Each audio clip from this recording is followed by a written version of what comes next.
এই এলাকার তৃণমূল কংগ্রেসের যে ছোট বড় মেজ গুন্ডারা আছেন, লাল ঝান্ডা সাদা ঝান্ডার বিরুদ্ধে ডান্ডা ধরেন, তাদের উদ্দেশ্যে বলছি, পিঠে পুলি খান অভ্যাস আছে, সব ঠিক আছে, এবার পিঠে বস্তা বাঁধার অভ্যাস করুন। আগামী দিনে মানুষ ঐক্যবদ্ধ হচ্ছে, আর বস্তা যদি বেঁধে না আসেন, পরে আমাদেরকে বলতে পারবেন না যে ছাত্র যুবরা বলে ভবিষ্যৎ দেখতে পারে। ভবিষ্যৎ যদি আমাদের এ ধরনের হয়ে থাকে, আমরা আগে কেন আপনাকে সতর্ক করিনি? তাই সতর্ক বার্তা আপনাকে বলতে আসছে। একবার চোখ খুলে দেখুন যে ওই 500,000-এর চাহিদায় আপনি যেখানে মুক্ত হয়ে আছেন সেটা ভুল পথ। লড়াইয়ে নামুন, ওটা আপনার হক। মমতা ব্যানার্জি নরেন্দ্র মোদীর বাবার টাকা আপনাকে দিচ্ছে না, আপনার হকের টাকা আপনাকে দিচ্ছে, ওটা আপনার পাওনা, সেটা আপনাকে দিতে বাধ্য সরকার।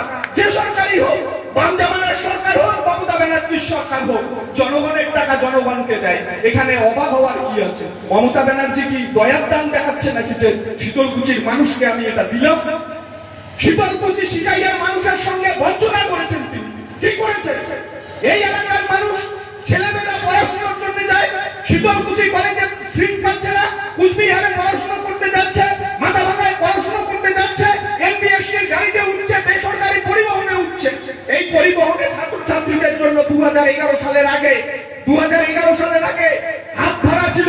আজকের দিনে দাঁড়িয়ে আপনি বিবেকের কাছে প্রশ্ন করুন, আপনি 200-400 টাকা রোজগার করছেন, চাল ডাল গম কিনছেন বাড়ির জন্য, আপনার ছেলেটাকে পরের দিন 100 টাকা দিয়ে কলেজে পাঠাতে হচ্ছে। টাকাটা আসবে কোথা থেকে? টাকা আপনাকে আনতে হবে। স্বাভাবিকভাবে এই সরকার এই সময়কালে ছাত্রছাত্রীদের হাত ভাড়া তুলে দিয়েছে। সিটাইয়ের মানুষকে দুচোখ পড়ার স্বপ্ন দেখিয়েছিল। কি স্বপ্ন দেখিয়েছিলেন? যে সিটাইয়ে একটা ডিগ্রি কলেজ ঘোষণা করেছিলেন তিনি, দিনহাটাতে কলেজ ঘোষণা করেছিলেন তিনি। আজকের দিনে দাঁড়িয়ে এই তৃণমূল নেতারা যদি এখানে থেকে থাকেন, মাইকে এসে জবাব দিয়ে যাবেন। যদি এই কলেজগুলোর সন্ধান দিতে পারেন, আমরা সভা ছেড়ে চলে যাব, এই সভামঞ্চ ছেড়ে আমরা চলে যাব। জবাব দিতে পারবেন না এই কলেজগুলো কোথায়। স্বাভাবিকভাবে বড় বড় কথা বলছেন, দিদি দিচ্ছে, মোদি দিচ্ছে, বাবার টাকা দিচ্ছে। এই সময়কালে আমরা কুচবিহারে সংগ্রামের কথা বলছি, সম্প্রীতির কথা বলছি। সম্প্রীতি কি? রাজবংশী ভাইয়ার মধ্যে লড়াই লাগানোর চেষ্টা চলছে, হিন্দু মুসলিমের মধ্যে লড়াই লাগানোর চেষ্টা চলছে। নরেন্দ্র মোদী একদিকে হিন্দুদের কথা বলছেন, মমতা ব্যানার্জি ঘোমটার নিচে ঠান্ডা নাচ্ছেন। কি করছেন তিনি? সামনে রমজান মাস, কথা মিলিয়ে দেবেন। রমজান মাস চলে যাচ্ছে, নেতার পার্টিতে ঘোমটা দিয়ে বেরিয়ে আসছেন, মুসলিম ভাই বোনদের উদ্দেশ্যে বলছেন এই করেছি সেই করেছি। এই এলাকার মাদ্রাসাগুলোর অবস্থা কি? শিক্ষক নিয়োগ হয়েছে, মাদ্রাসাগুলোতে নতুন একটা ঘর হয়েছে, হয়নি, বিক্রি করে দিচ্ছে। স্বাভাবিকভাবে আমাদেরকে ভাবতে হবে, ভাববার সময় এসেছে। আমরা ছাত্র যুবরা বক্সি থেকে হলদিবাড়ি পর্যন্ত যে যাত্রা সংগঠিত করছি, তা আমাদের অভাব অভিযোগের কথা জানাতে নয়, মানুষের অভাব অভিযোগ অধিকারের কথা রক্ষা করবার লড়াই আমরা সামিল করছি। এই লড়াইয়ে আপনারাও সামিল হবেন, এই এলাকার মানুষ। এই যে ধর্মের নামে ভেদাভেদ আমাদের কুচবিহারের সব থেকে বড় সমস্যা। 8,000-এর বেশি স্কুল বন্ধ হয়ে যাচ্ছে, প্রাথমিক বিদ্যালয়, শিক্ষক নেই। একদিকে প্রাইমারি স্কুলগুলোকে বন্ধ করে দেওয়া হচ্ছে, আর একদিকে কি করছেন তিনি? কি করছেন? কুচবিহারের মানুষের উপর দরদ উদ্রায় পড়ে মমতা। কি করলো? রাজবংশী ভাষা একাডেমি করলো। কি করলো? 200টা রাজবংশী স্কুল ঘোষণা করে দিলেন। এই স্কুলগুলো কোথায়? শিক্ষক নিয়োগ হয়েছে, তার মাপকাঠি কোথায়? কিসের যোগ্যতার ভিত্তিতে শিক্ষক নিয়োগ হলো? জবাব দিতে হবে তাকে। এই সময়কালে নিশীথ প্রামাণিক আসে এই এলাকাগুলোতে। সিটাই থেকে আসলাম, শুনলাম সিটাইয়ে বাবু ঢুকেছে। সিটাইয়ের মানুষ, শীতলকুচির মানুষ মুখ বন্ধ করে থাকবে। 5 বছরে একবার নেতা মন্ত্রীদের দেখা যায়, তাদেরকে প্রশ্ন করবেন না?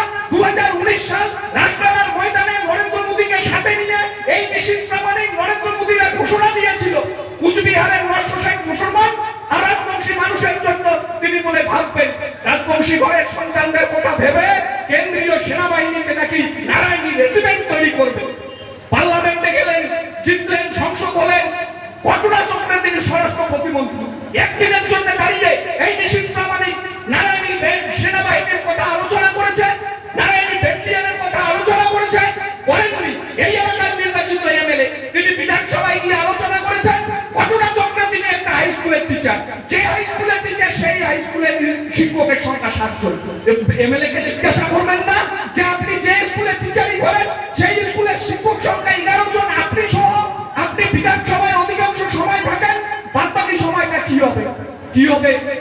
আপনি শিক্ষক চাবেন না আপনার স্কুলের জন্য? ক্লাসরুম চাবেন না আপনি? প্রশ্ন করবার সময় এসেছে বন্ধু। 19 সালে ঢোকা দিয়েছে, 24 আসছে, এরা আবার আসা দেওয়া শুরু করবে। স্বাভাবিকভাবে ফুল ছেটানোর আগে প্রশ্ন আপনাকে করতে হবে যে আমাদের জন্য আপনি কি করলেন।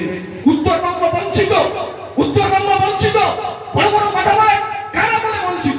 উত্তরবঙ্গ খুললে দেখা যাবে যে বাম জামানায় এই এলাকার প্রাইমারি হাই স্কুলগুলো একসঙ্গে 95টা বাম আমলে তৈরি হয়েছে। তৃণমূল এসেছে এটা নয়, 14 থেকে দেশের সরকার নরেন্দ্র মোদী। 50% কেন 70% এমএলএ এমপি এই উত্তরবঙ্গ থেকে বিজেপি। পার্লামেন্টে বিধানসভায় দাঁড়িয়ে উত্তরবঙ্গের মানুষের জন্য আপনি কি করলেন বললেন না তো। চায়ের দোকানে সুড়সুড়ি দিচ্ছেন, ফেসবুকে সুড়সুড়ি দিচ্ছেন যে উত্তরবঙ্গ বঞ্চিত আমরা। আপনাকে দাদা প্রশ্ন করতে চাই যে আপনাকে নির্বাচিত করা হয়েছে চায়ের দোকানে গুলদানি মারার জন্য নয়, আপনাকে নির্বাচিত করা হয়েছে পার্লামেন্টে দাঁড়িয়ে আমাদের কথা শোনানোর জন্য, আমাদের বঞ্চনার কথা শোনানোর জন্য। কিন্তু আপনি আপনাদের বঞ্চনার কথা বলেন না। কুচবিহার তথা উত্তরবঙ্গে একটা সেন্ট্রাল বিশ্ববিদ্যালয় নেই কেন? আমরা প্রশ্ন করব না? এমপি আপনার, এমএলএ আপনার, মিনিস্টার আপনার, আপনি কি করলেন? স্বাভাবিকভাবে প্রশ্ন করবার সময় এসেছে। এই সময়কালে আর একটা বড় সমস্যা কি? আমরা কুচবিহারি মানুষ অল্পতে ভুলি যাই। কি কয় একজন রাজার সাথে এসে, আর আমরা কই এই যেই আমার রাজা রে আসি গেছে। কি হলো? রাজা কয় একে 2 মিনিটে কুচবিহার রাজ্য হবে, কেন্দ্রশাসিত অঞ্চল হবে, মুই পার্লামেন্টে পৌঁছে গেছ। আর কোন কুচবিহারের মানুষের দুঃখ দুর্দশা থাকিবে না। পরশুদিন রাজা কি কয়? ভোটে রাখো আর রাজ্য দিবার পাইবে না। ওটা কোনোদিনই পাবে না উনাই কোনোদিনই আমার রাজ্য দিবার পাবে না। আসলে কি আমার মতো মানুষগুলা ভোলেয়া উয়াই রাজা থাকিতে চায়, আর আমরা উয়া রাখি চাই না। উয়া টানিয়া নামা খাবে, উয়াই কইছে পদত্যাগ করিবে। জনগণ চাইলে জনগণ তো আওয়াজ তুলছে, কুচবিহার যদি কিছুই না পায় তাহলে তুই পদত্যাগ করা পর্যন্ত ওখান ফিরে উয়াই করবি না। স্বাভাবিকভাবে আমাদেরকে সংগঠিত হতে হবে এই শক্তিগুলোর বিরুদ্ধে। এই শক্তিগুলোর বিরুদ্ধে যদি আমরা সংগঠিত হই, তাহলে আমরা আগামী দিনে নতুন প্রজন্ম, আপনার বাড়ির সন্তানটার, আপনার বাড়ির ছাত্রটার কথা মুখের দিকে যদি তাকিয়ে থাকেন, ওই বাচ্চাগুলোর মুখের দিকে তাকিয়ে যদি আপনি দু চোখ ভরা স্বপ্ন দেখে থাকেন যে হ্যাঁ ভবিষ্যতে বৃদ্ধ বয়সে এই বাচ্চাগুলো আমাকে দেখবে, যদি ভেবে থাকেন, আর এই সরকার আমলে যদি এই ভাবনা আপনার মধ্যে থেকে থাকে, তাহলে আপনি মূর্খের রাজ্যে বাস করছেন।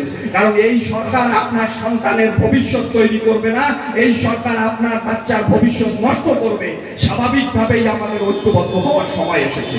এই সময়কালে দাঁড়িয়ে আমরা দেখছি সন্দেশখালীর মানুষ কিভাবে গর্জে উঠেছে।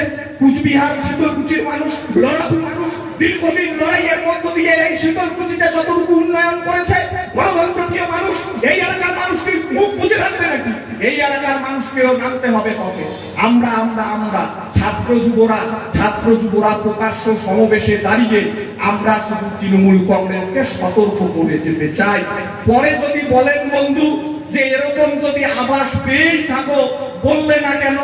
আমরা আভাস পাচ্ছি, তাই আপনাদের বলছি, এই মাইকের আওয়াজ যদি আপনার কান অবধি গিয়ে থাকে বন্ধু, তাহলে আপনি একটা কথা আজ বলে গেলাম, সতর্ক করে গেলাম, বাকিটা আপনার বিষয়।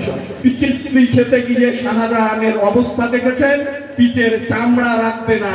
পাবলিক যেদিন ঐক্যবদ্ধ হবে, এই এলাকার তৃণমূল কংগ্রেসের যে ছোট বড় মেজ গুন্ডারা আছেন, লাল ঝান্ডা সাদা ঝান্ডার বিরুদ্ধে ডান্ডা ধরেন, তাদের উদ্দেশ্যে বলছি, পিঠে পুলি খান অভ্যাস আছে, সব ঠিক আছে, এবার পিঠে বস্তা বাঁধার অভ্যাস করুন।